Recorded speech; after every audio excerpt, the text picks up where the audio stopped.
उत्तर प्रदेश के विधानसभा चुनावों को लेकर सियासी घमासान तेज हो चुका है। वहीं पश्चिमी उत्तर प्रदेश में आरएलडी नेता जयंत चौधरी और केंद्रीय गृह मंत्री अमित शाह के बीच जुबानी जंग जारी है। लेकिन अखिलेश यादव और जयंत चौधरी की जोड़ी ने पश्चिमी उत्तर प्रदेश को फतह करने के लिए खास फॉर्मूला तैयार किया है। क्या है वो फॉर्मूला, देखिए रिपोर्ट।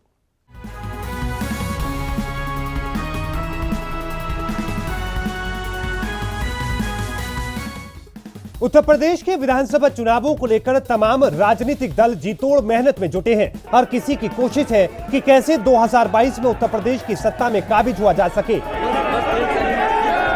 लेकिन पहले चरण का मतदान पश्चिमी उत्तर प्रदेश से शुरू हो रहा है, जिसे फतह करने के लिए हर दल अपनी रणनीति तैयार कर रहा है। अखिलेश और जयंत चौधरी की जोड़ी लगातार न सिर्फ बीजेपी पर वार कर रही है, बल्कि चौधरी चरण सिंह के नाम पर या फिर जयंत चौधरी के नाम पर लगातार लोगों को साधने की कोशिश की जा रही है। बल्कि जयंत चौधरी अपनी तीखी वारों से बीजेपी पर हमला कर रहे हैं। जयंत चौधरी ने ट्वीट करके सीधे बीजेपी के चाणक्य पर हमला बोला है और कहा है कि बड़े नेता मेरी चिंता कर रहे हैं, इसका मतलब है कि मैं ठीक कर रहा हूं। एक तरफ वो सरकार है जो किसानों को दबाना चाहती है, जहां कोई सुनवाई नहीं होती, जहां कोई वादा पूरा नहीं होता। युवाओं को तय करना है। एक तरफ वो लोग हैं जो आपको पीटते हैं, लाठी चलाते हैं, नौकरी से आपको वंचित रखते हैं, और दूसरी तरफ अखिलेश जी का विजन है, आरएलडी और समाजवादी पार्टी का प्रयास है। बीजेपी अखिलेश यादव पर तो हमला कर रही है, लेकिन जयंत चौधरी पर उतना तीखा हमला नहीं कर रही, क्योंकि पश्चिमी उत्तर प्रदेश में जयंत चौधरी जाट समुदाय के नेता माने जाते हैं और लगातार इन्हीं वोटरों को साधने में सभी दल जुटे हुए हैं। शायद यही वजह है कि जयंत चौधरी पर बीजेपी हमला करने के बजाय न्योता दे रही है, और इस बात को अखिलेश यादव समझ रहे हैं, और इसी वजह से दोनों एक साथ आकर बीजेपी पर हमला कर रहे हैं और सवाल उठा रहे हैं।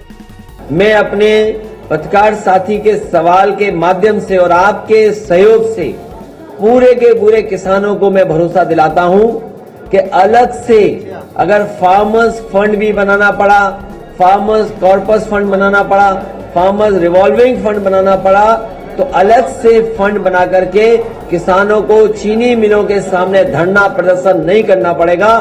15 दिन के अंदर उनका गन्ने का भुगतान कराया जाएगा। और उसका उदाहरण यह है, क्योंकि पहले भी एक बार जब संकट आया था तो 2000 करोड़ बजट से पैसा देकर के समाजवादी सरकार में किसानों के गन्ने का भुगतान कराया गया था। जयंत और अखिलेश की जोड़ी बीजेपी पर लगातार वार कर रही है और सवाल दाग रही है, और किसानों से जुड़े मुद्दों पर सवाल पूछे जा रहे हैं। इतना ही नहीं, बीजेपी के दिग्गज भी लगातार पश्चिम उत्तर प्रदेश में माहौल बनाने के लिए जमीन पर उतर चुके हैं और मतदाताओं को साथ जोड़ रहे हैं। लेकिन पश्चिमी उत्तर प्रदेश की जनता किस ओर जाती नजर आएगी, ये तो वक्त ही बताएगा। Bureau report, R9 news.